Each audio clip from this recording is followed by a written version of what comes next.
Está no ar o programa E Agora José, exibido todos os domingos, das 18 às 20 horas, pela Gazeta Vale Paraibana, uma divulgadora dos projetos sociais da OCIP Formiguinhas do Vale. Um programa que discute a educação. Produção e apresentação, Omar de Camargo e Ivan Cláudio Guedes.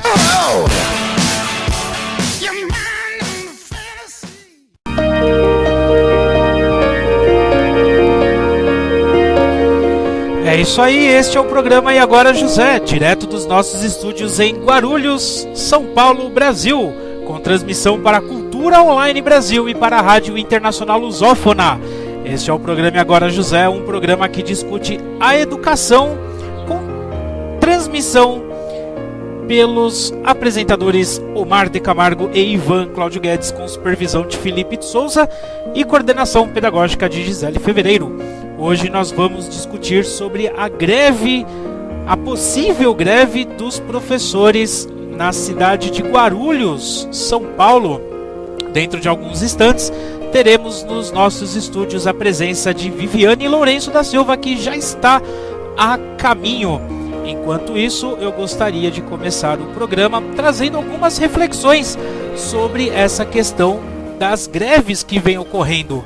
Essa semana foi a Semana do Professor, né? O feriado do dia 15 de outubro, e nós tivemos diversas manifestações pelo país cobrando melhorias na educação, né? Melhoria nas condições de trabalho do professor e, é óbvio, necessariamente, a devida remuneração do professor, este que às vezes acaba trabalhando mais com favor, né, do que propriamente como um trabalhador que merece ser respeitado como todo outro trabalhador.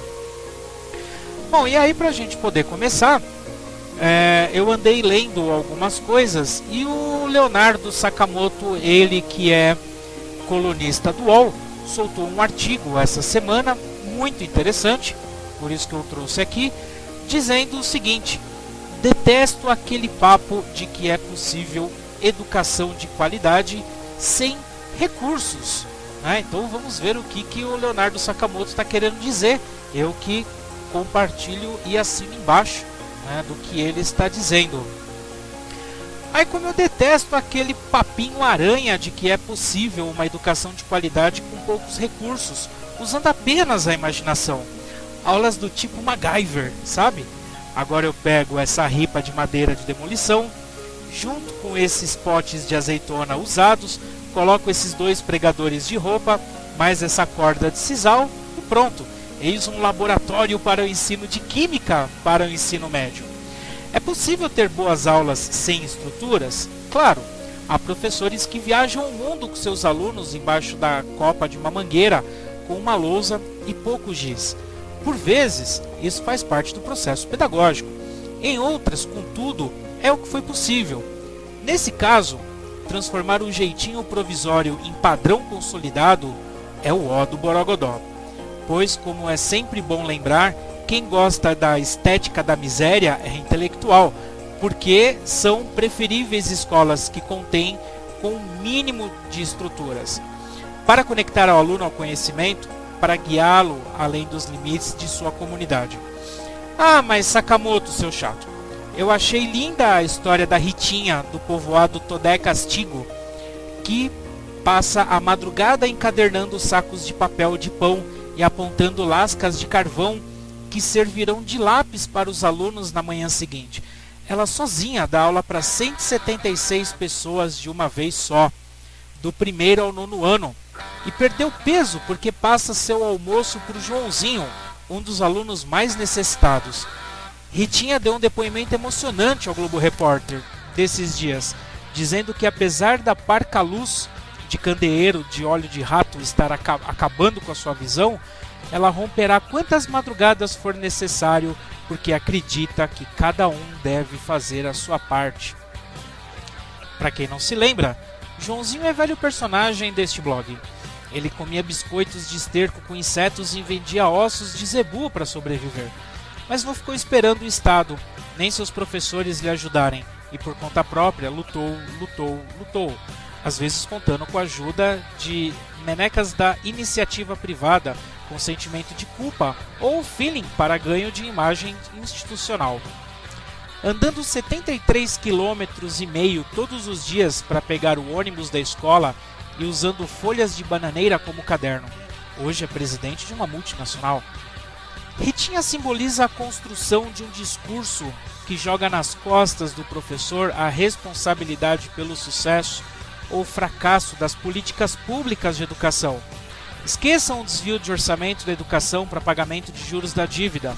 Esqueçam a incapacidade administrativa e gerencial, o sucateamento e a falta de formação dos profissionais, os salários vergonhosamente pequenos e planos de carreiras risíveis, ausência de infraestrutura, de material didático, de merenda decente, de segurança para se trabalhar. Ritinha é alfa e ômega, a responsável por tudo. Ao mesmo tempo, Joãozinho simboliza aquele papinho mandrake do self-made man. Bonito, mas vazio, de que os alunos podem conseguir vencer com esforço individual e, apesar de toda a adversidade, ser alguém na vida. A exibição ad nauseam do Joãozinho Way of Fight, favorecido nas metas de muitas organizações não governamentais e nos sonhos dos liberais festivos, passa uma mensagem do tipo: se não consegue ser como Joãozinho e vencer por conta própria sem depender de uma escola de qualidade e de um bom professor, você é um verme nojento que merece o nosso desprezo. Daí para tornar o sistema educacional como um todo algo cada vez mais um acessório, é um passo. Joãozinho é alfa e ômega, outro responsável por tudo. Sabe o que dá desgosto dia 15 de outubro, dia do professor? Saber que parte daqueles que foram às ruas nos últimos meses, segurando suas plaquinhas como por mais educação, um país sem educação não tem solução, o Anauê quer educação para você, não acredita que a garantia da dignidade do profissional da educação, o que incluiria salários altos, tem a ver com a melhoria da sociedade. Ergueram plaquinhas porque esses mantras são superficiais. É bonito pedir educação para todos e para todas, mas a mudança real de modelo, que isso significa na prática, fere os valores defendidos porque almeja um estado mínimo. Educação de qualidade, desde que você trabalhe e pague por ela. Esses mesmos repetem bobagens como a pessoa é pobre porque não estudou ou trabalhou, pois acham que basta trabalhar e estudar para ter uma boa vida e que um emprego decente e uma educação de qualidade é alcançável a todos e todas desde o começo. E que todas as pessoas ricas e de posses conquistaram o que têm de forma honesta. Acham que todas as leis foram criadas para garantir a justiça e que só temos um problema de aplicação. Não se perguntam quem fez as leis, o porquê de terem sido feitas ou questiona quem as aplica. Qual educação é a saída? Aquela defendida pelo pessoal das campanhas como amigos do Joãozinho? Educar por educar, passar dados e técnicas sem conscientizar o futuro trabalhador e cidadão de papel que ele pode vir a desempenhar na sociedade, é o mesmo que mostrar a uma engrenagem o seu lugar na máquina e ponto final. Uma das principais funções da escola deveria ser produzir pessoas pensantes e contestadoras que podem colocar em risco a própria estrutura política e econômica montada para que tudo funcione do jeito em que está. Educar significa libertar ou enquadrar. Que tipo de educação estamos oferecendo? Que tipo de educação precisamos ter? Apesar da evolução dos últimos anos, parte dos jovens das escolas públicas tem entrado no ensino médio apenas sabendo ordenar e reconhecer letras, mas não redigir e interpretar textos. Uma educação de baixa qualidade, insuficiente às características de cada lugar, que passa longe das demandas profissionalizantes e com professores maltratados, podem mudar a vida de um povo? Essas são as reflexões do Leonardo Sakamoto, que é colunista do UOL. E dentro desse sentido, o que eu queria trazer a discussão aqui é justamente sobre a simbolização da construção do discurso que joga nas costas do professor a responsabilidade pelo sucesso ou pelo fracasso das políticas públicas de educação. Mas para isso a gente vai discutir no próximo bloco. Eu vou fazer um rápido intervalo e daqui a pouco a gente volta, né, com a nossa convidada que vai falar sobre a possível greve dos professores no município de Guarulhos. Daqui a pouco estamos de volta. Continue com o programa E Agora José, hoje sem o Omar de Camargo, que não pôde comparecer, mas estou aqui com vocês. Forte abraço, até daqui a pouco.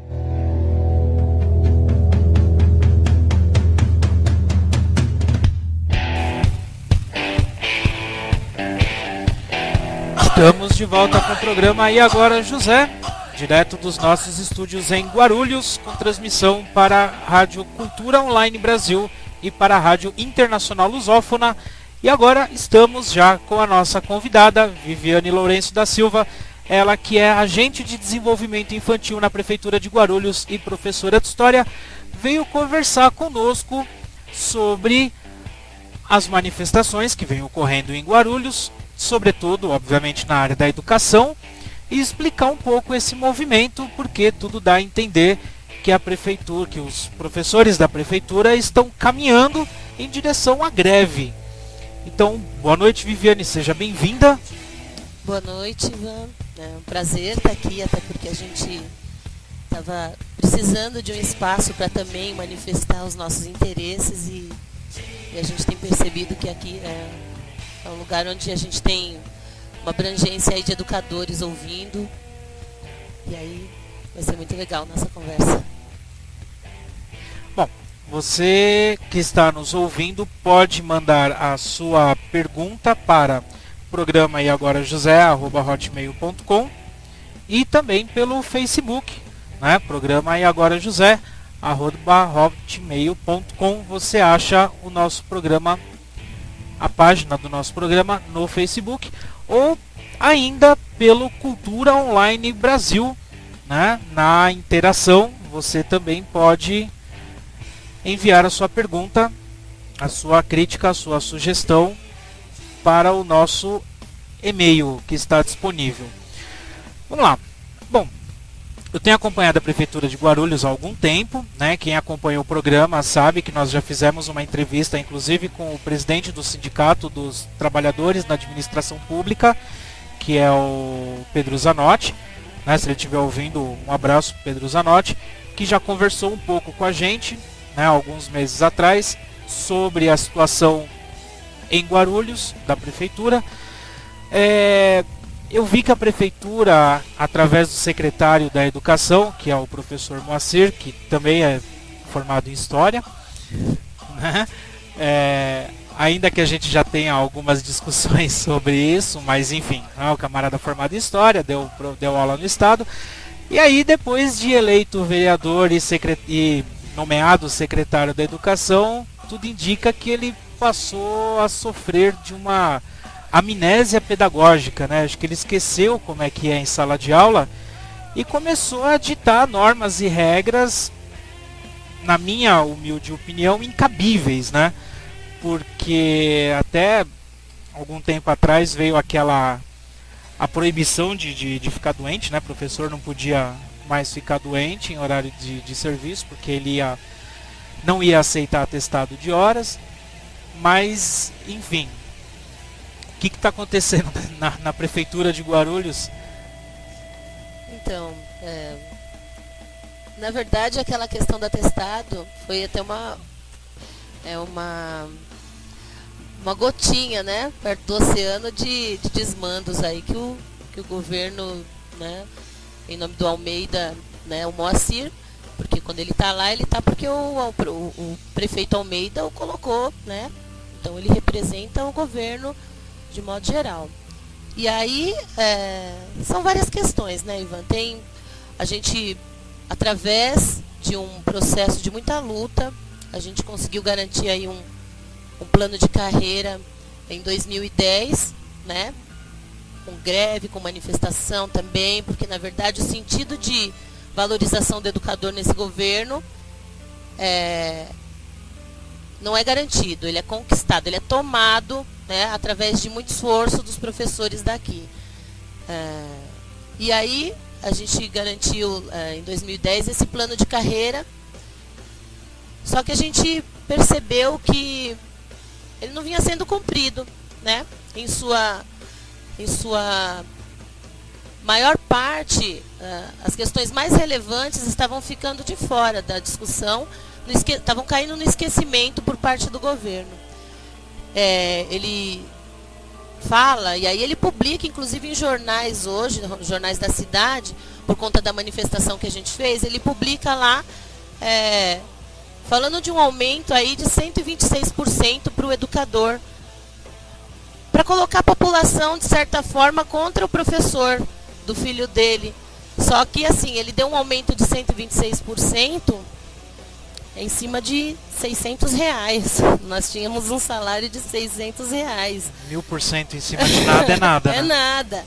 Então é engraçado quando ele coloca lá uma série de coisas, de inverdades, porque falar de um valor desse, a gente riu, porque não tem cabimento. E aí a gente decidiu, eu sou professora, eu estou dentro da sala de aula, trabalho na escola Mauro Roldão, um abraço para as minhas amigas lá da escola, quem deve estar ouvindo agora. Já trabalhei em outras escolas da rede, né, já fui apoio administrativo, inclusive no momento da primeira greve, eu estava apoio administrativo. E aí a gente começou a perceber que tudo teria que acontecer da mesma forma que aconteceu antes. Como eu disse, eu estou em sala de aula, né, eu utilizo o espaço do sindicato porque eu acredito que é um instrumento de luta para o trabalhador. Ele tem que reconhecer no sindicato essa possibilidade de garantir material, de garantir o espaço para discussão, mas não é o sindicato que vai fazer a luta por mim. Então, nesse sentido, a gente se reuniu, algumas professoras, né, algumas poucas, né, inicialmente, e a gente começou a discutir quais eram as questões que o governo não estava garantindo no plano de carreira, já que ele foi legitimado pela própria secretaria, ele foi criado, existia um grupo de trabalho com componentes professores e governo. Então, a gente entendia que a garantia desse cumprimento era o mínimo que ele deveria ter feito. E ele não fez. E aí a gente começou a debruçar, exaustivas quartas e sextas-feiras à noite no sindicato. Um grupo de professoras se reunia para verificar o que era que a gente ia cobrar primeiro. Porque era tudo o que tinha lá. A única coisa que ele fez foi garantir a quem tinha pedagogia de evoluir para professor de educação infantil, o PEI. Né, os agentes de desenvolvimento infantil evoluíram. Só que aí, nesse meio tempo, ele vai e lança lá uma bíblia mágica do ADI, do professor de creche, né, do professor de educação infantil, que foi o bendito documento norteador. A gente teve que parar a discussão do plano de carreira, já que isso era mais urgente. Aí ele chama, né, uma representante de escola, né, uma representante de cada escola, para ir lá legitimar, né, essa construção de documento que já estava construído, né? E aí, na minha escola, eu fui, para infelicidade das pessoas que lá estavam, porque eles queriam que um documento, né, que era para ser construído com educadores, que esse documento voltasse para a escola, que nós discutíssemos na escola e em 7 dias fizéssemos a devolução desse documento, né, com as alterações que a gente achava, teorizando, né, e aí a gente disse, né, no momento, não dá para ser Deus, só ele, 7 dias não dá. Então a gente, primeiro, que para ser a gente precisa pensar no que a gente está fazendo. Se é para ser de verdade, então, no mínimo, 1 mês para a gente discutir dentro da escola, teorizar e devolver esse documento. A gente tem acúmulo intelectual para isso e a gente pretende discutir esse documento na escola. Pois bem, depois de muita dificuldade, a gente garantiu aí esse 1 mês lá. Alteramos todos os parágrafos. Todos os parágrafos do documento tratavam a situação do professor de educação infantil como cuidador da política higienista que a gente, por tanto tempo tentou derrubar, né? E aí é complicado, porque um governo que pretende, né, avançar na educação, começa a colocar lá questões que estão relacionadas não ao espaço pedagógico, mas ao espaço do cuidamento de crianças e tudo mais, fica difícil você compreender qual que é a ação que ele está querendo, né, implantar no município. E aí a gente fez alteração em todos os parágrafos que lá estavam nesses encontros que a gente já vinha fazendo. Pois bem, conseguimos parar o documento, né? Conseguimos que o governo não tivesse mais interesse de discuti-lo, porque essa foi a questão.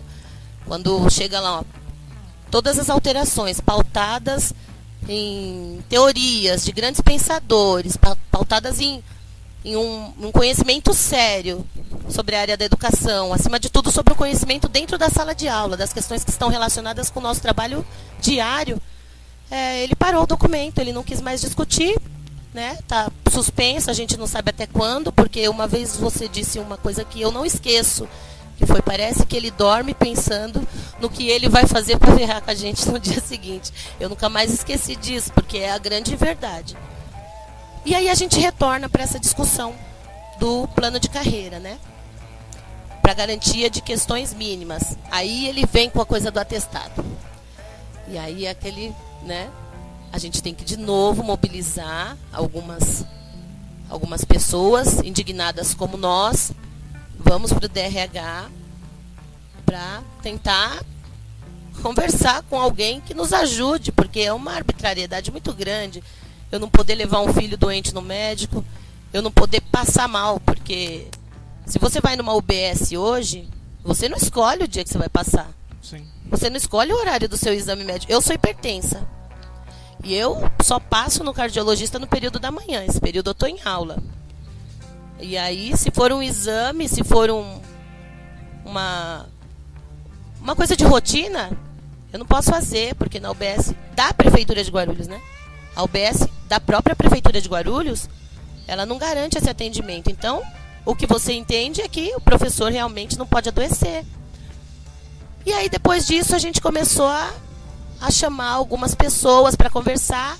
Paralelo a isso, o Paulo Santos, que é um professor de PEI, professor de educação infantil também, que também indignado com as nossas perdas, porque assim, segundo alguns cálculos que ele fez, a gente tem perdido aí por volta de R$1.000, 600 a R$1.000 no mês, quando a gente faz as contas do nosso salário lá em relação ao salário do PEB, né?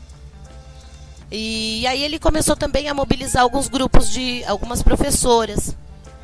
Esses encontros começaram a acontecer no sindicato e a gente resolveu ampliar esse grupo e discutir. E nessas discussões, as professoras compreenderam que não dava mais para ficar passando por esse tipo de situação na Prefeitura de Guarulhos. Existem questões que são de direito, a garantia de um terço, da nossa hora atividade, do nosso tempo na escola com hora atividade. Isso é um direito, isso é uma lei, né? Uma lei do governo federal, que a Prefeitura de Guarulhos, reconhecidamente, todo mundo sabe, a Prefeitura de administração petista não cumpre com uma lei do próprio governo petista, porque foi uma lei do governo Lula. E aí a gente fica nessa situação, né?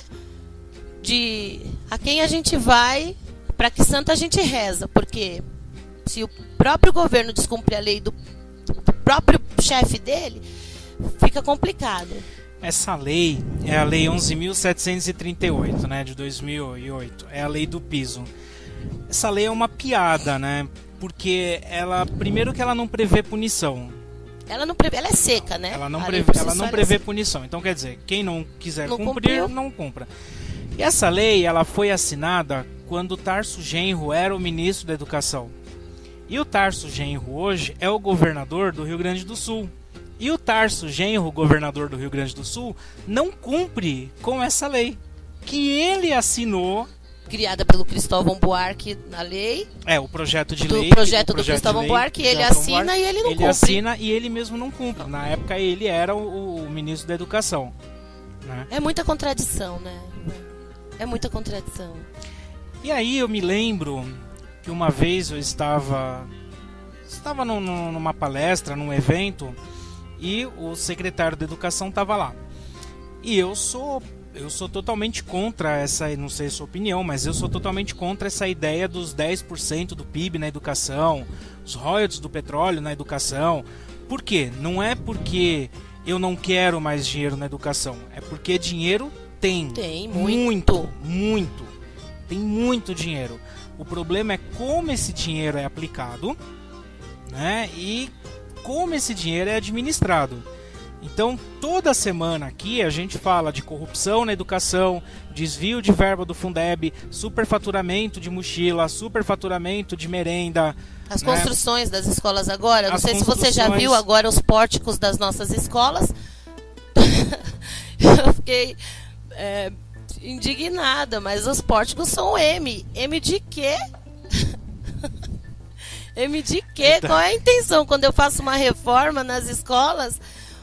Reforma de fachada, uma reforma de frente de escola. A Ele escola tá precisa colocando- de estrutura dentro. Aí eu faço uma fachada e coloco um Mzinho, assim como o Mzinho lá do símbolo do McDonald's, né? Pra dar É isso um que eu ia olhar. perguntar, virou franchise agora? Então, as é como escolas? se fosse, né? Mas não com essa conotação de McDonald's. A gente sabe bem Não qual é que é o de Mo- interesse. Não é de Moacir também. Ah, então não sei, né? M pode ser de muita Tem coisa, né? municipal, talvez, É. mas a gente. Ou da situação da educação que tá uma...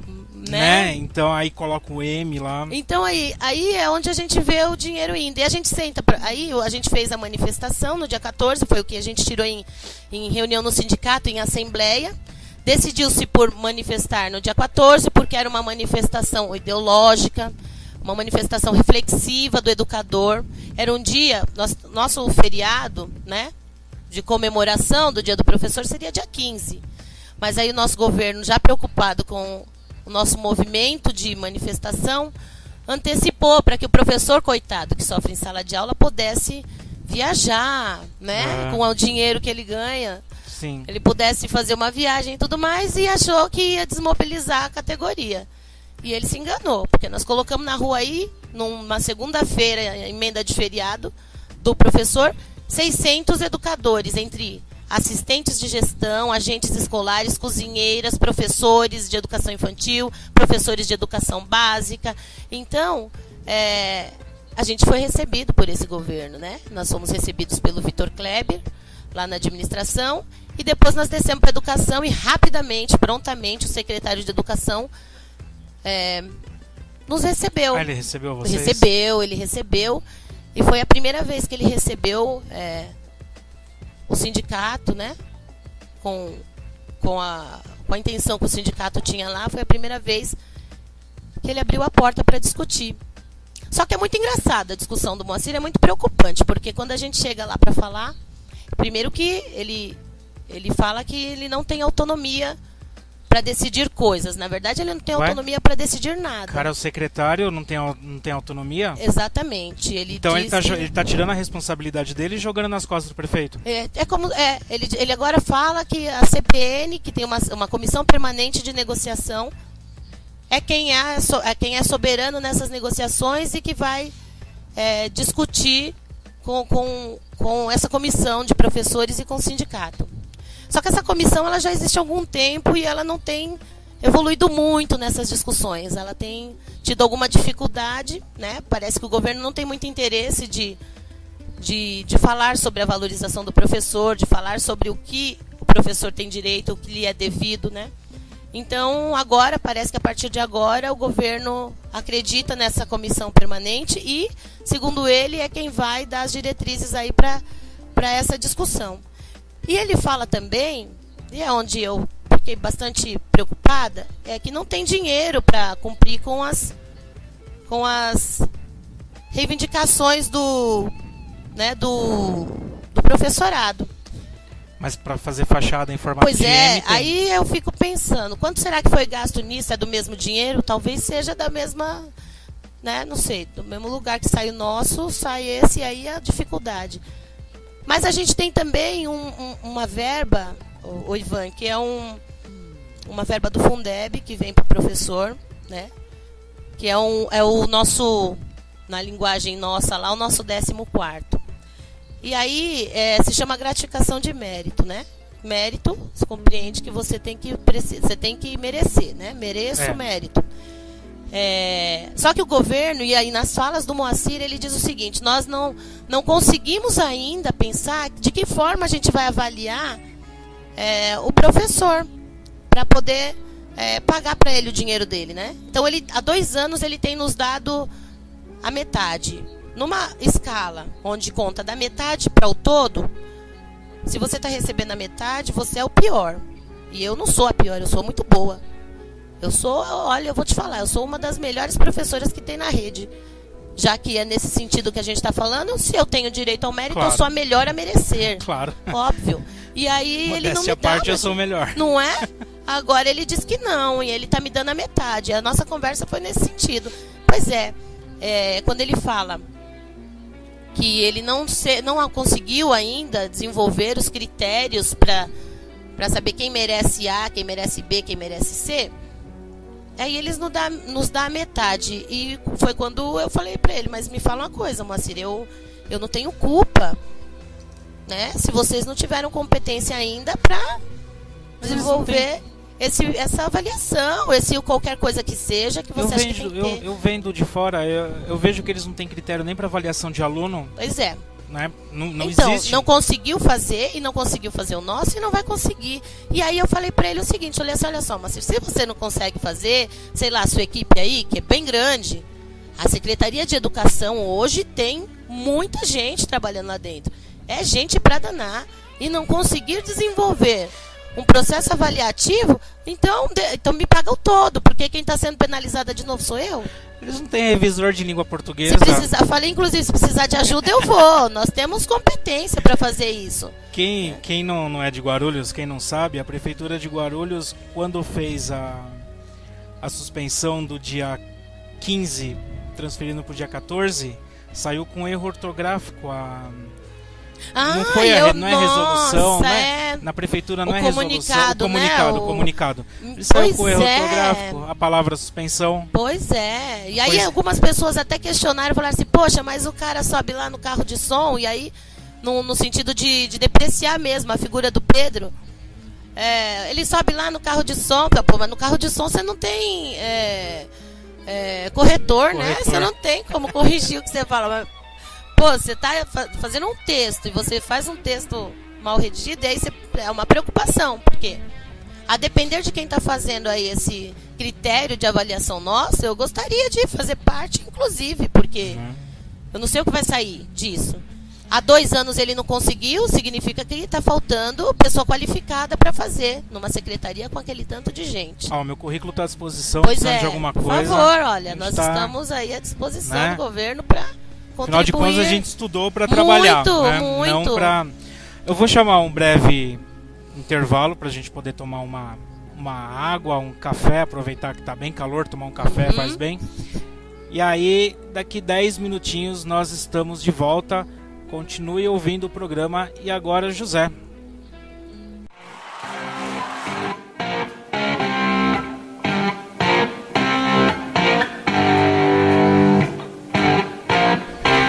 Esse é o programa E Agora, José, direto dos nossos estúdios em Guarulhos, com transmissão para a Rádio Cultura Online Brasil e para a Rádio Internacional Lusófona. O programa E Agora, José de hoje, conversando com a professora Viviane Lourenço dos Santos. Da Silva. Oi? Viviane Lourenço da Silva. Viviane Lourenço da Silva. Tá sabendo legal, desculpa. Sobre a situação, né, da educação no município de Guarulhos. Bom, lembrando que você pode mandar suas perguntas para programa eagorajosé@hotmail.com, pela interação pelo próprio site que você nos escuta, ou pelo Facebook, né, programa E Agora José. Muito bem. Em uma das reuniões com o senhor secretário Moacir, ele falou alguma coisa sobre a comissão que ele vai criar para avaliar as necessidades das escolas. E sobre a questão do quinquênio, ele chegou a falar alguma coisa. Quinquênio, uma vez eu já tinha ouvido isso há algum tempo. Inclusive o próprio Pedro Zanotti também comentou sobre isso. O professor, quando ele tem direito ao quinquênio, ele não recebe da prefeitura só se ele entrar com o processo? Só. Para a primeira questão, nesse momento em que nós estivemos com o secretário Moacir, ele não falou nada com relação às escolas especificamente, as necessidades da escola e tudo mais, né? Ele falou especificamente da questão do professor, porque era essa nossa fala, foi com essa intenção que nós chegamos lá, né? Então, naquele momento ele não disse, e eu não tenho conhecimento dessa conversa de avaliação das outras escolas e tudo mais, das necessidades da escola. Com relação ao quinquênio, na verdade nós é que fazemos essa fala, né? Para deixar claro, assim, hoje na prefeitura quem recebe o quinquênio é só o estatutário, né? E é aquele direito que você tem a cada 5 anos de receber 5% em cima do seu salário, e depois de 20 anos você recebe a sexta parte. É só através de processo mesmo. Quem tem mais de 5 anos tem que ir no DRH, retirar um atestado de tempo de serviço, levar no sindicato, abrir um processo trabalhista ou em outro advogado, né? Quem não quer fazer pelo sindicato, vai um advogado, abre um processo, né, para ser julgado pelo juiz e tudo mais, e é só assim que a prefeitura, depois de protelar bastante, é só assim que ela vai pagar. Ela não paga assim que você tem direito. Eu tenho 11 anos, nunca recebi, e também já abri o meu processo trabalhista para reivindicar meu direito. Então é isso. Então quer dizer, você é um direito que está no estatuto, um direito que você, ao assumir o seu cargo, ele é expresso no estatuto, e você precisa entrar com um processo para ter direito a um direito, né, que já deveria ser garantido. Isso. Na verdade, ele tinha que ser pago logo que você completa seus 5 anos. Sim. E depois 10, ele já deveria ser automático. Cada 5 anos ele... mas não acontece assim. Nunca, não aconteceu até agora. E aí todos os professores, né, ou outros funcionários, porque esse é um direito do servidor, né, do trabalhador municipal da prefeitura. Ele tem direito a receber a cada 5 anos um quinquênio. E aí a gente entra com o processo, a prefeitura recorre na primeira instância, ela recorre até onde ela consegue recorrer.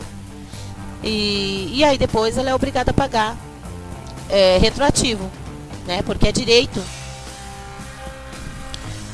Deixa eu fazer uma pergunta muito indiscreta. Existe muita perseguição política ou ideológica na prefeitura? Ah, sim. Existe. Não sei te dizer em que proporção, né? Mas existe, sim. Existem relatos de pessoas que já sofreram com isso, que já foram prejudicadas por isso, né?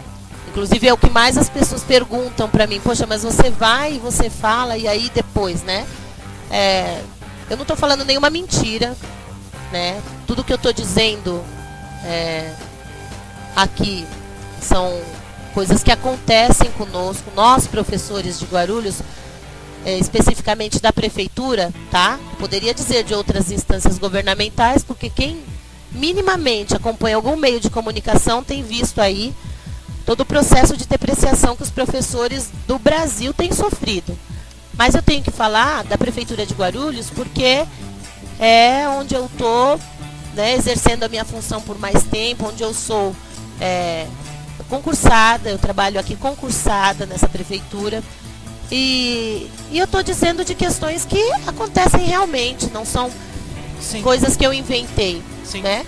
Então eu digo isso para as pessoas: caso essas perseguições possam acontecer comigo, eu não tenho dúvida de que eu sei onde recorrer. Claro. E existe uma lei aí para isso, né? Assim, algum tempinho atrás eu escrevi sobre a famosa lei da mordaça aqui em Guarulhos. Aqui em Guarulhos vocês têm a lei 14.000, 1429, que é de 1968, ou seja, algo bem atual e bem democrático. O artigo 172, ele diz que é proibido ao servidor municipal referir-se de modo depreciativo em informação, parecer ou despacho às autoridades e atos da administração pública, sendo permitido, porém, em trabalho assinado, criticá-los do ponto de vista doutrinário ou de organização de serviço. Isso é uma legislação municipal que é de 1968. Aí, em 1988, a famosa Constituição, o artigo 5º, ele diz, o artigo 5º, vou direto para o item 9, que diz assim: é livre a expressão da atividade intelectual, artística, científica e de comunicação, independente de censura ou licença. Assim como é livre a liberdade de expressão, né, sendo vedado o anonimato. Aí em 2002, aqui em Guarulhos, foi aprovada a Lei Municipal 5.809, que aplica penalidades à prática de assédio moral nas dependências da administração pública direta e indireta por servidores públicos municipais. E aí no artigo eu vou discutindo essa legislação. Eu já conversei com vários vereadores, não foi só com um ou com dois não, com vários vereadores sobre revogar o artigo 172 da 1429. O Guti se mostrou favorável, mas também até agora não apresentou nenhum projeto de lei. O Geraldo Celestino se apresentou favorável, só que também até agora não apresentou nenhum projeto de lei. Bom, aí os nossos amigos do PT não respondem esse tipo de questionamento. Nesse momento eles não farão isso de e já foram vários. Até a própria Luísa Cordeiro, que era da gestão anterior e que era do PCdoB, também não respondeu a esse questionamento, né? Então eu vejo, pode ser uma análise errada minha, mas eu vejo que a prefeitura de Guarulhos ela se transformou num feudo, né? Onde você não pode ir contra nada que o senhor feudal queira, que eles dão um jeito de ir atrás de você. Sim, com certeza. Eles vão... As práticas são das mais condenáveis, né? Fazendo a entender que até a culpa foi do próprio trabalhador, né? Mas eu costumo dizer que se eu tivesse nascido na ditadura eu teria morrido muito rápido, porque somos dois.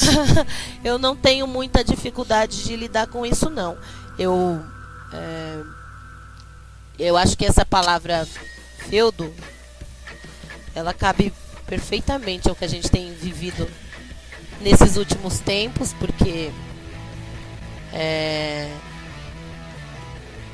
quanto mais a gente quer questionar as atuações do governo, mais dificuldades ele impõe diariamente ao nosso trabalho, mais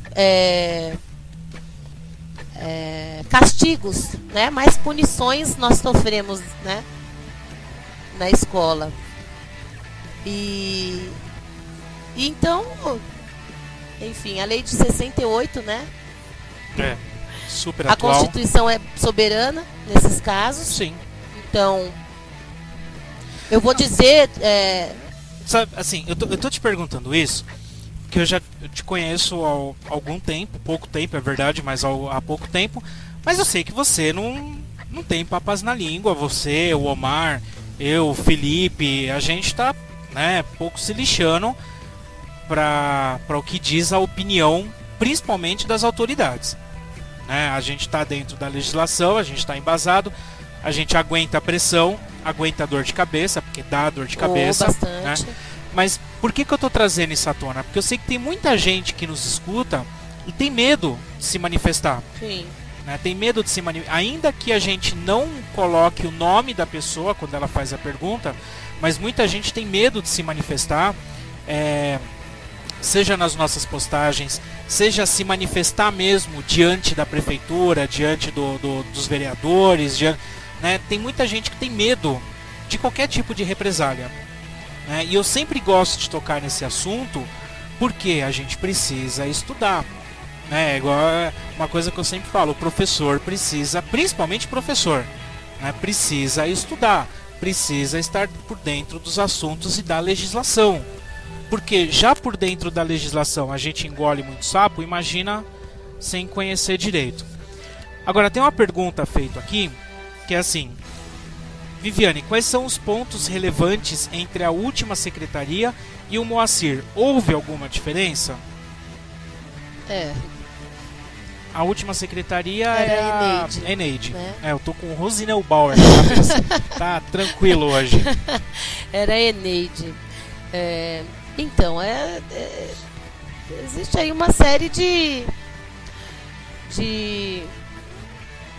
questões que se relacionam, porque a gente tá falando de uma mesma administração, né?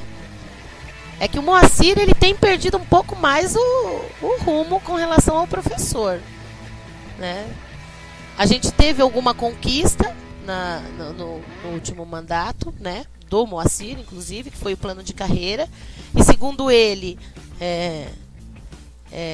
uma grande conquista, e nós reconhecemos como uma grande conquista. Mas ele colocou em vigor?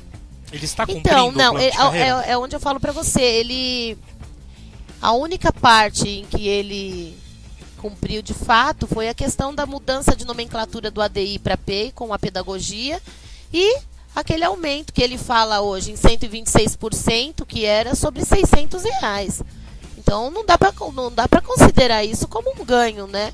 Isso na verdade era uma questão de justiça, de direito, que ultrapassa essa questão de ganho salarial, substancial, não se relaciona com isso.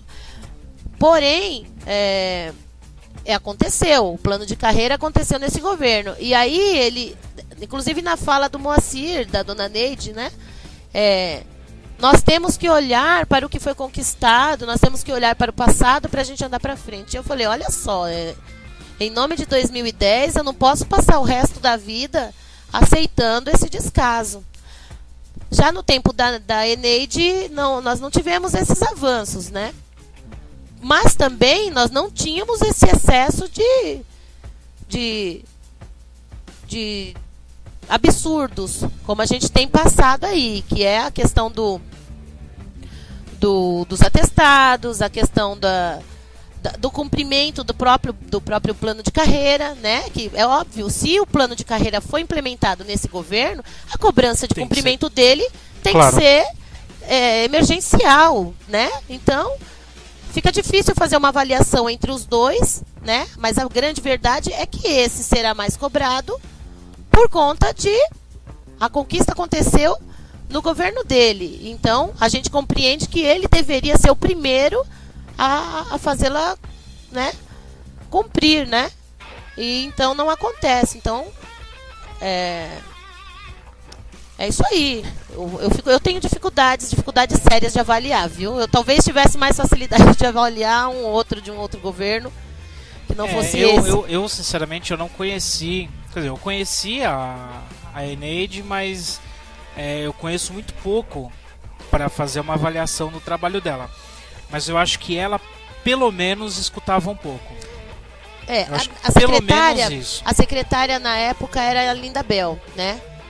A Linda Bel, a gente não tinha, na verdade eu falo muito em nome do professor de educação infantil, do ADI, porque é o que nós somos. Nós desenvolvíamos trabalhos relacionados à área da educação, nós tínhamos uma proposta pedagógica, mas nós ainda não éramos vistos de fato como professores, né? A gente ainda tinha uma dificuldade em fazer com que as pessoas compreendessem a nossa atuação. A gente ainda dava banho, né? A gente ainda tinha um monte de situações que nos ligava ao cuidador, né? Mas a prefeitura, o projeto pedagógico da prefeitura é o de cuidador. Até o 5º ano. É de cuidador. É de cuidador. Né? Aí, sei lá, de repente você pode não gostar. É que a nossa atuação, ela passou a ser diferenciada. Ela foi crescendo. A nossa atuação dentro da escola de educação infantil, dentro da creche, ela cresceu muito em termos de proposta. Porque o que aconteceu? Os professores buscaram formação, né? Essa é a grande verdade. Os professores de educação infantil, quando eu entrei na rede, eu não precisava ter pedagogia. Bastava que eu tivesse o ensino médio, né? Eu trabalhava lá 40 horas e era isso que era um agente de desenvolvimento infantil. Só que hoje é outra coisa. Hoje tem professoras de educação infantil, ADIs, agente de desenvolvimento infantil, que tem 2, 3 faculdades. Aí tem gente que é bacharel, né? Que está se especializando. E eu digo isso com relação às professoras de educação básica também. Quer dizer, a formação melhorou muito. Essas professoras, elas se qualificaram para estar dentro de uma sala de aula. Elas têm conhecimento do que elas estão fazendo dentro da sala de aula. Elas sabem diferenciar o trabalho que elas têm feito do que é a proposta do governo, né? Aproveitar o quadro dos saberes, que é o nossa bibliazinha lá, né? Aproveitar esse quadro dos saberes de forma que ele atenda a criança na sua plenitude. E aí a gente consegue fazer isso, a gente sabe fazer isso dentro de uma sala de aula. E então, talvez por isso, a nossa cobrança tem sido muito maior, né? De um governo para o outro. Eu tenho acompanhado algumas discussões e eu vejo assim, toda vez que tem uma reunião, uma orientação pedagógica, é muito no sentido de cuidar, e esquece da parte do ensinar. Esquece realmente da parte do educar dentro da formalidade, que é a educação formal que a gente está falando, que é a escola, né? Inclusive eu vejo o próprio Celso Vasconcelos, que eu não imagino quanto que esse camarada deve estar ganhando aqui em Guarulhos, mas ele está mexendo com a proposta, com o projeto político pedagógico aqui de Guarulhos, e eu acho um absurdo. Eu já tive vários embates com o Celso Vasconcelos, não concordo com a linha de pensamento dele, eu não concordo nem um pouco com a linha pedagógica dele, só que é o Celso Vasconcelos e não eu. Né? É óbvio, né? E é engraçado que para isso tem direito, para isso tem dinheiro, né? Para trazer. E muito dinheiro, né? Porra, você imagina quanto que é a dedicação do Celso Vasconcelos aqui em Guarulhos é praticamente, quase, eu diria que exclusiva, né? Ele tem feito aí um trabalho lá junto com as coordenadoras pedagógicas e tem voltado para a sala de aula. Eu não...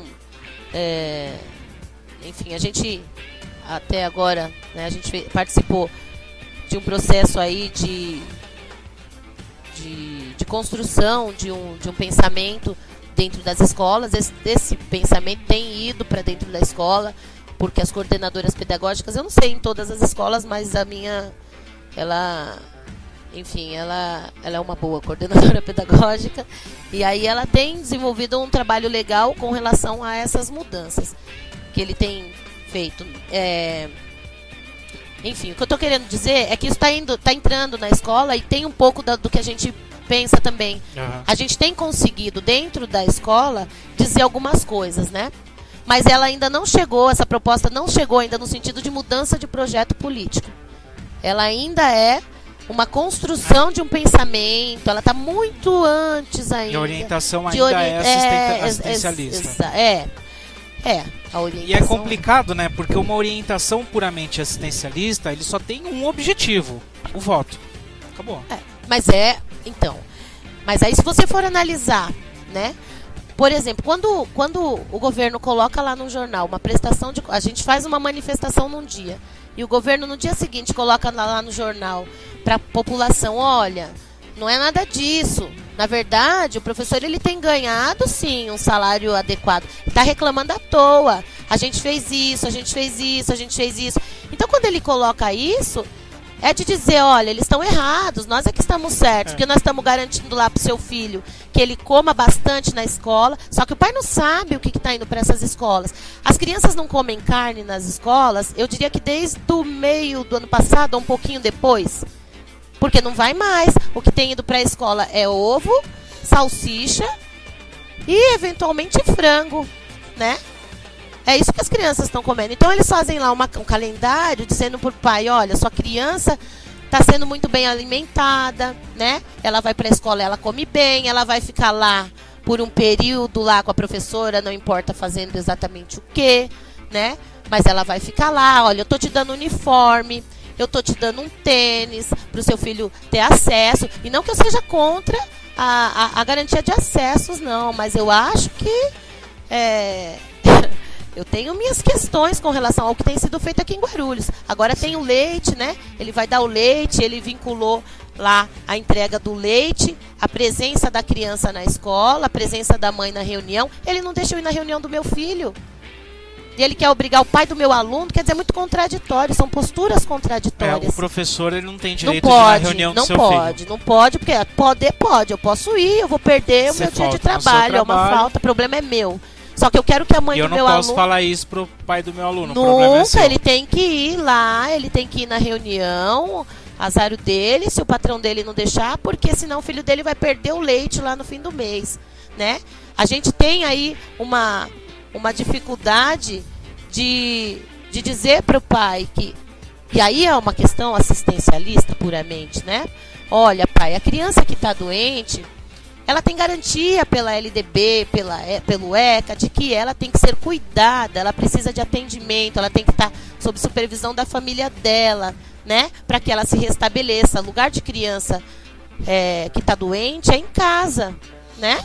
Criança saudável tem que ir para a escola, para interagir, para crescer, para desenvolver, né? Então a gente vem nessa fala dizendo, olha, a criança precisa de ser cuidada em casa, mas nesse novo momento a criança ela só pode ter 5 faltas, senão ela perde o leite, né? E aí você imagina como é que vai ser isso, né? Eu posso estar aqui falando alguma leviandade, talvez, mas eu não consigo imaginar que uma criança, por exemplo, de 2 anos de idade, num bimestre tendo 5 faltas, se ela não vai chegar em dias na escola com febre, né? Manda pra escola de qualquer jeito. Vai, porque ela precisa do leite. A família precisa. Infelizmente, a situação do país é difícil. Socialmente, a população ela ainda não é atendida. E aí a gente se aproveita dessa miséria para angariar, né, alguns votos. Isso é o populismo, né? Vou chamar mais um intervalo, senão vou começar a falar mais do que devo.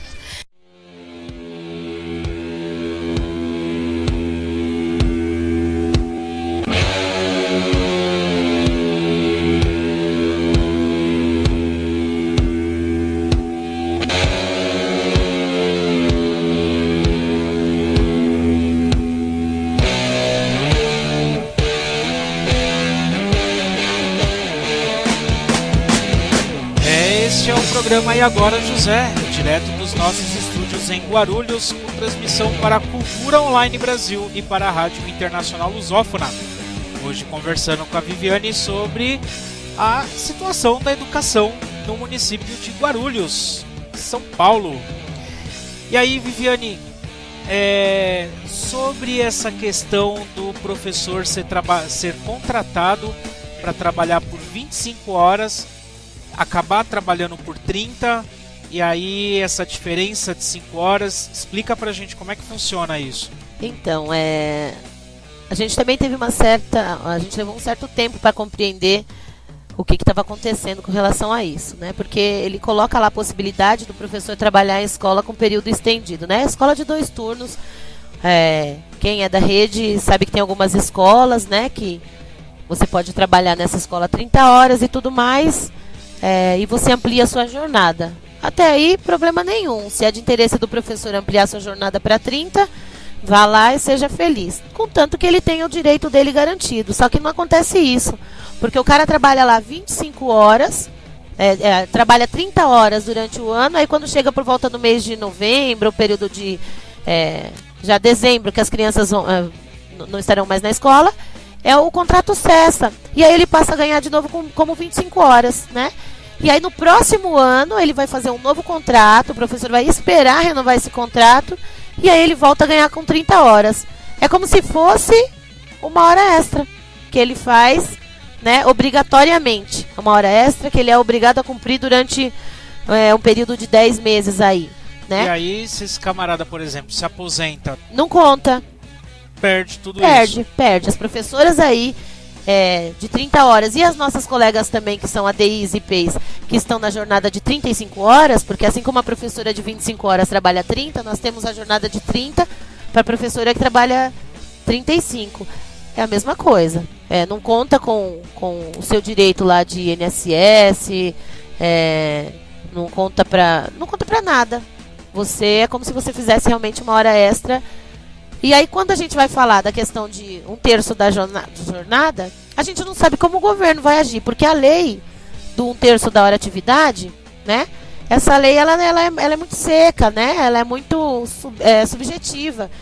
E aí ele pode fazer qualquer coisa. E essa é a nossa grande preocupação. Como a gente vai fazer, né? Como que o governo entende esse pessoal de 30 horas, mas que em determinado momento eles ganham como 35. Como que vai ser essa divisão de horas? Se for ampliação de horas, ou se for dentro da jornada dele, porque é o que eu acredito. Que a lei está dizendo que dentro da jornada que eu já tenho, 1/3 dessa jornada vai ser para hora atividade, 2/3 com criança. O governo talvez não compreenda dessa maneira. O governo talvez entenda que ele tem que ampliar. E aí nós, trabalhadores de educação infantil, sobretudo os trabalhadores da creche, nós vamos voltar a trabalhar 40 horas, né? O caminho é esse, no olhar do governo é esse, a gente voltar a trabalhar 40 horas. E isso é retrocesso. A gente conquistou, a gente garantiu um direito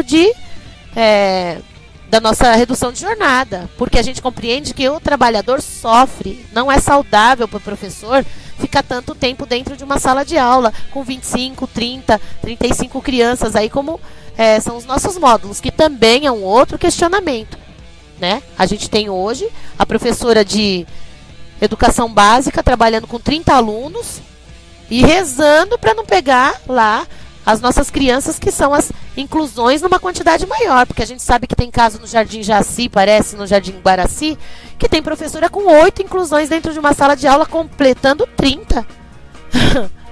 Gente, isso é loucura. Que tipo de inclusão que a gente está pensando para nossa cidade, né? O que a gente está querendo quando a gente...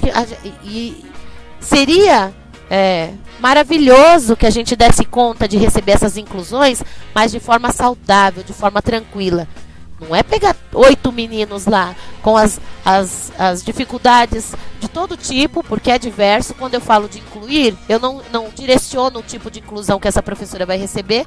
E ela está lá trabalhando com 8 inclusão de todas as especialidades dentro de uma sala com 30. Ou seja, o que está acontecendo ali?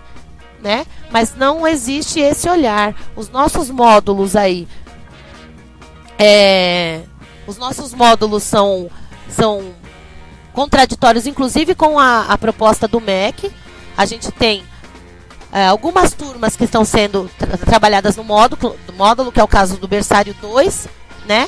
Mas, por exemplo, o berçário 1, que o módulo do MEC é 6 crianças, a gente tem lá 3 professoras com 25, então são 8 crianças para cada professora. A gente está falando de bebê que não anda sozinho, que não come sozinho, né?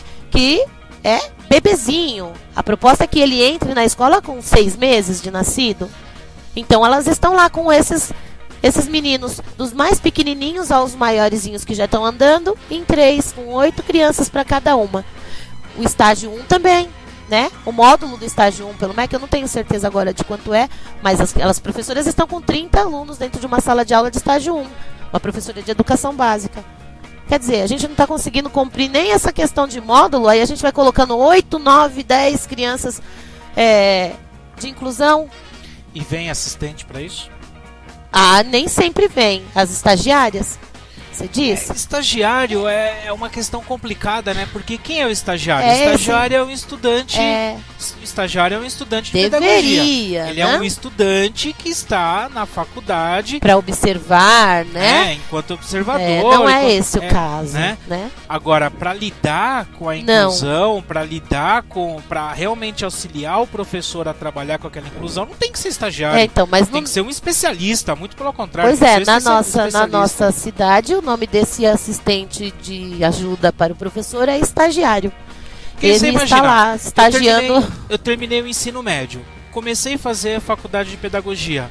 Aí eu vou fazer um estágio, me mete uma inclusão na minha mão. Vou fazer o que com ele? Então. Quanto muito eu vou tirar ele da sala para ficar passeando na escola para a professora poder dar aula. Exatamente. É o máximo que eu sei fazer. Eu sou estudante, eu não sou especialista. Pois é assim que acontece aqui.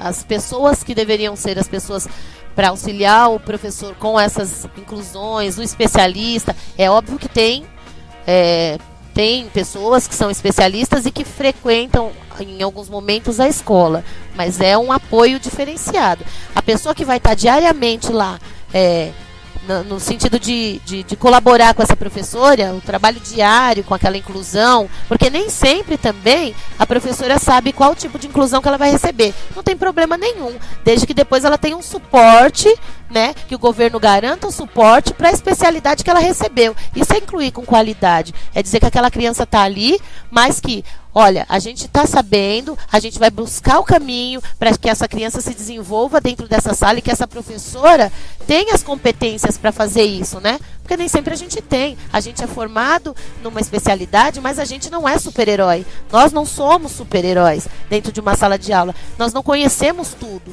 Então, em alguns casos, a gente se vê abandonada mesmo dentro da sala, porque a gente recebe lá uma criança que tem síndrome de Down, e é fácil trabalhar com uma criança que tem síndrome de Down, a priori, mas a gente recebe todos os tipos de especialidades. E nem sempre são síndromes fáceis, são síndromes que a gente reconhece. Agora, para esse auxílio, não existe um assistente dentro da sala. Existe sim um estagiário que está lá estudando e recebe uma bolsa do governo municipal, que eu acredito que seja do governo municipal também, não posso dizer que é, mas eu acredito que seja, para ela ir para a escola todos os dias e ajudar lá a professora no que ela puder também, né? Dentro dessa sala com essas inclusões. Então a gente vai se deparando com coisas das mais absurdas dentro da prefeitura, né? Esse é um caso. E eu não estou falando isso, a gente questiona muito essa coisa de que, olha, eu tenho que ir porque eu quero um aumento de salário. Nem tudo que a gente está reivindicando é relacionado com aumento de trabalho. Muitas das coisas que a gente fala nesse documento que a gente faz e entrega para o governo é relacionado à nossa condição de trabalho. A de que maneira que a gente está trabalhando, de que maneira que o governo nos enxerga. Porque se nem o nosso próprio chefe nos respeita, como é que eu vou dizer que... Por que o professor está apanhando na sala de aula?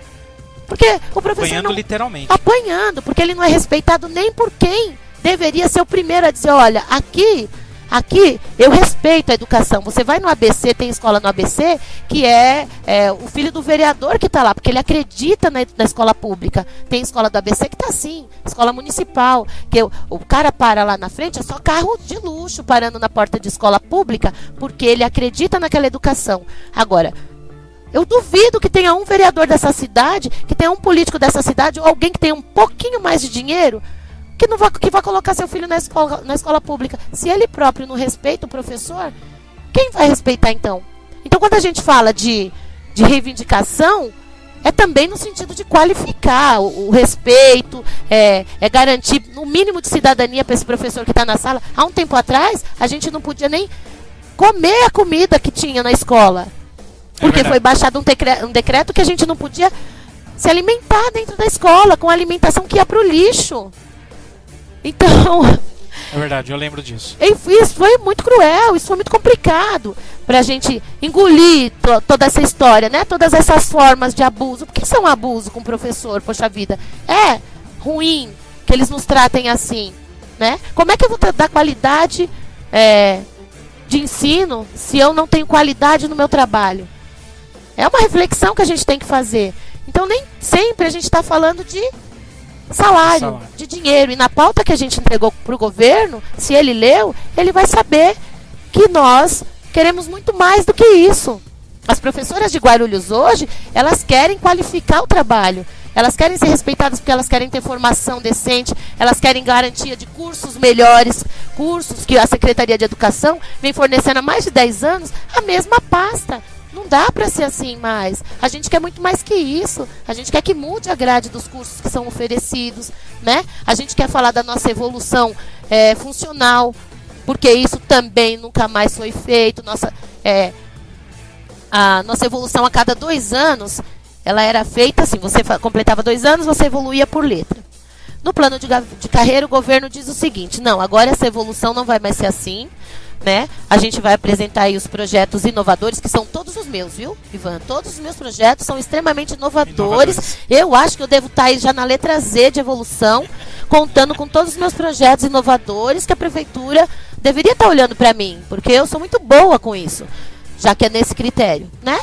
Todas nós da rede temos projetos maravilhosos, somos professoras competentíssimas, trabalhamos de forma séria nesse governo. Então, agora a gente não evolui mais com a cada 2 anos por letra, então tá, como é que a gente vai evoluir? Cadê o critério? Quem é que vai fazer? Quem é que vai me avaliar? Minha diretora? Se ela não gostar de mim? Perdi. Se vocês tiverem algum problema político. Pois é, então como que a gente vai fazer essa evolução? Pois o governo não nos responde. Ele não está pensando nisso, ele não está preocupado com isso. Quem tem que se preocupar? As professoras da cidade. Sim, e tem que cobrar o poder Exatamente. público. Então, não é só uma questão de dizer assim, olha, Viviane, cuidado, porque isso não pode ser dito, isso daí não. Porque eu não estou falando nenhuma mentira, nenhuma besteira. Quem está dentro de uma sala de aula dessa cidade sabe exatamente do que eu estou falando. Respeito muito o trabalho que eu faço, adoro trabalhar com criança, quero ser ADI. Gente, eu não quero ser PEI, eu não quero ser PEB, eu quero ser ADI, foi isso que eu escolhi para mim. Eu quero me aposentar em Guarulhos fazendo esse trabalho, porque eu gosto dele. Eu sou professora de história no estado e eu trabalho com educação infantil e não tenho pretensão de mudar a nomenclatura, mas eu preciso evoluir. Claro. E a minha evolução está garantida num documento que o próprio governo criou. Um plano de carreira, ele mesmo estava lá participando da discussão desse documento. Então ele tem que garantir a minha evolução. E como eu, existem hoje 10 ADIs na prefeitura na mesma situação. Tem gente que tem 3 faculdades e não evoluiu. Então quer dizer, para que estudar? Para quê? Quanto menos qualificado, melhor. Pois é. Mais barato. Sabe? Pois essa discussão a gente tem também, por exemplo, no estado. No estado, para a gente evoluir é a cada 4 anos. São 4 anos para evoluir. Quantos cursos, quantas atualizações, quantos você não consegue fazer em 4 anos? Agora você demora 4 anos para evoluir. Quando evolui, isso aqui. é aquela merreca, né? 5%, 8%. E então, para que estudar? Tem mais ainda. Você imagina agora... Agora a gente recebeu aí, né?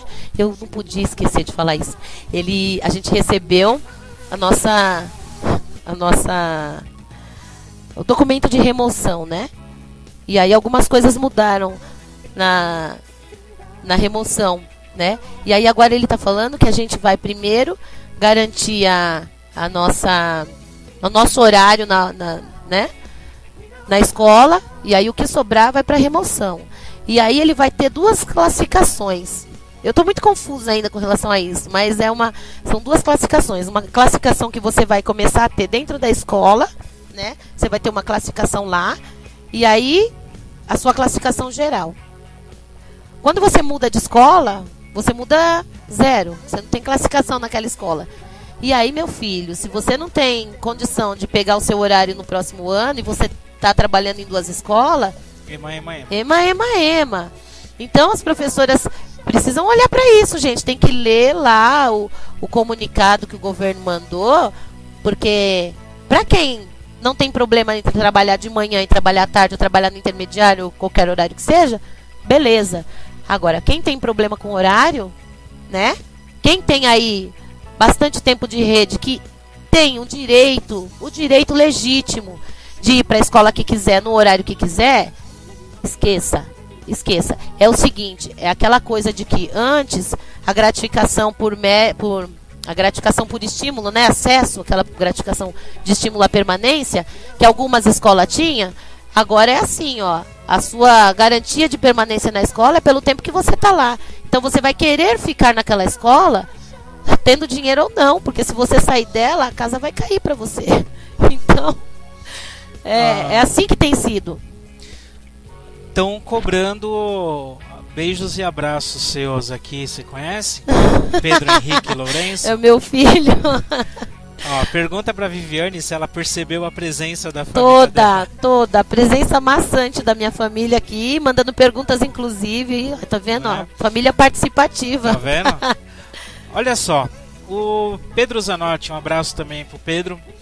Ele pede para perguntar se na reunião com o secretário de Educação, Moacir de Souza, ele se demonstrou interessado em resolver os problemas apresentados pelos educadores. O que fazer para os professores participar cada vez mais das discussões das suas vidas funcionais? Puta, essa segunda pergunta essa deve ser esse questionamento aí, Olha, essa segunda pergunta você responde, depois eu respondo. Eu não vi esse interesse, não. Inclusive... Esse empenho. Não. Eu vou resolver o seu problema. Eu vou criar mais problemas. Exatamente. Eu fiquei bastante incomodada, porque todo tempo, né? Inclusive eu disse isso pro Moacir, e aí é onde eu falo. Eu disse isso pra ele, no momento da reunião. Ele, em todas as indagações, os questionamentos que nós fizemos, a fala do Moacir era: olha, isso daí vai para a CPN, eu não tenho autonomia para dizer sobre isso, porque eu tenho um chefe, porque eu tenho isso, porque eu não posso dizer, porque eu não posso. E aí, em determinado momento, eu disse: poxa, Moacir, mas se você não pode, nada você pode? Se você não pode, a gente precisa saber quem pode. Porque se eu tenho um secretário de educação, e esse secretário de educação não me dá respostas, eu tenho que saber quem é que vai me dar. Chama o porteiro. Exatamente, alguém vai ter que me dar essas respostas aí. E então, todo momento da reunião, ele não se mostrou preocupado não com o que estava acontecendo ali. A gente foi para a rua com 600 professores e parece que nós tínhamos ido em 5. A preocupação dele foi de nos colocar lá dentro para conversar, já que a gente fez um barulho danado na cidade, né? Então talvez tenha sido essa, mas eu não senti, talvez eu possa estar enganada, porque sensações são subjetivas e a gente sente conforme nosso coração, né? Como eu venho aí de um período de descaso muito grande, já que eu estou 11 anos nessa prefeitura e eu venho percebendo tudo, e talvez eu tenha percebido errado, e aí me perdoe, né, senhor secretário, mas não foi o caso. A gente vai fazer um convite para o Moacir vir até aqui o programa, vamos ver por favor, seria interessante, eu gostaria muito de questioná-lo, inclusive através dos meios aqui que a gente tem. E com relação à segunda questão do Pedro, como fazer com que os professores participem cada vez mais, eu vou lembrar de um amigo meu que era o Pedro, sabe quem é, e sabe do apreço que eu tenho pelo Elson, que era o antigo presidente do sindicato, né, que é o gordinho, que é do cadastro, e todo o meu apoio para os meus amigos do cadastro também, né, porque estão se mobilizando, estão manifestando, reivindicando os direitos, e é assim que a gente constrói. E aí o gordinho, a gente se reunia muito no sindicato para fazer algumas discussões filosóficas, né, a respeito de como fazer a classe trabalhadora perceber que quem luta por ela é ela mesma, né? E a bem verdade é que a gente nunca chegou a conclusão nenhuma, porque é consciência, né? É consciência. Consciência, eu penso que ela acontece de algumas formas. Ou você se formando, ou ela vem com formação, você busca seu conhecimento e você percebe as mazelas e as construções que a elite faz, a forma como o dominador vai agir sobre você, que é o dominado, para que você consiga sair dessa rede, é com formação, né? Ou quando a água começa a bater, né? Que é o nosso caso. É assim que a gente está fazendo hoje, né, Pedro? A água está batendo e aí o professor está saindo para a rua. Eu acredito que isso tende a crescer, porque tá batendo bastante, inclusive, né? Já tá quase afogando, já passou do nível de aceitação. Então, eu acho que a partir de agora, a gente vai conseguir ter um avanço muito maior nessa questão de participação. Mas eu não vejo, sinceramente, outro caminho que não seja através de conhecimento. Nada do que eu sei, nada do que eu conheço, dos meus direitos, alguém chegou em mim e foi me dizendo: olha, porque isso aqui está aqui. Eu fui buscar o meu conhecimento, eu fui estudar, e eu não estudo só porque eu sou professora de educação infantil, porque eu sou professora de história, eu estudo porque eu acredito nesse papel que a gente tem, nesse papel social, de mudar, de transformar a sociedade. Por isso eu escolhi ser professora. Esse é o sentido da vida. A gente busca conhecimento, informação, para que a gente tenha clareza de enfrentar a vida de uma outra forma. E isso que falta ainda um pouco nas pessoas. Buscar esse tipo de conhecimento. Esse que a elite tem, que a burguesia tem. Porque ela não quer que você goste de política. A elite não quer que você goste, mas ela gosta muito. Então, se você não gostar, é melhor para ela. Ela ocupa o seu espaço. Claro. Né? Ela está lá ocupando tudo que era nosso. Tá? E não que não seja direito dela também, mas é um direito que a gente tem. Legítimo. Então, é isso. Para mim, a questão é conhecimento e necessidade. Nós estamos indo pela necessidade, mas pelo menos a gente está indo, né? Ou seja, a gente precisa estudar. Muito. A gente precisa estudar. Essa é a resposta mais, né? Como fazer o professor participar das discussões sobre a sua profissão, bicho, é estudando. Não tem como, é indo atrás do conhecimento.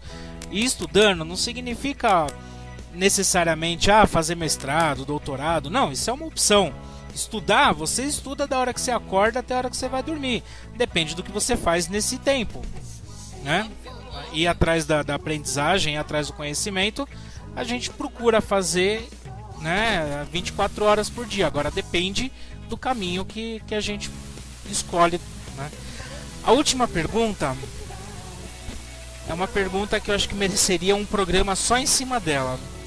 Mas é realmente importante os professores acumularem o curso do magistério e o superior em pedagogia? E qual a contribuição do poder público para isso?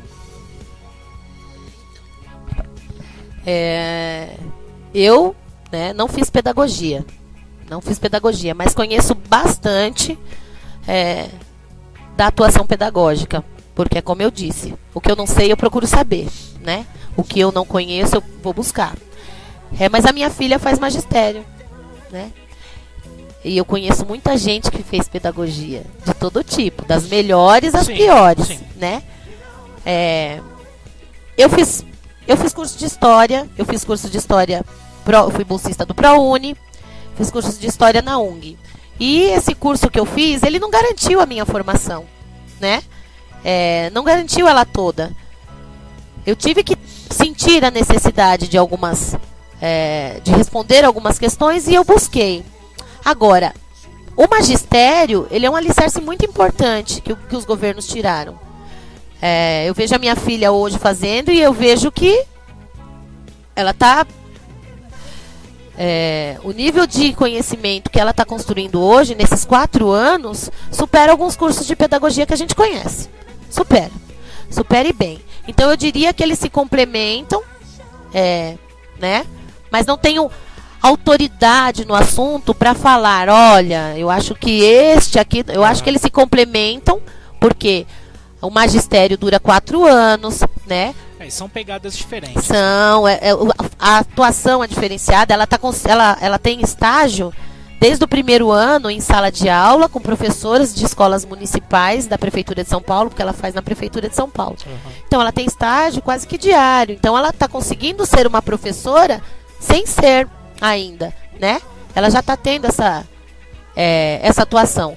A depender do curso de pedagogia que a professora faz, ela faz online, né? Então a gente precisa saber qual tipo de curso que a gente escolheu. Mas eu acho que, como você falou, é um programa à parte. Acho que o poder público deveria ter uma interferência muito grande, mas não é tão grande assim a que ele tem.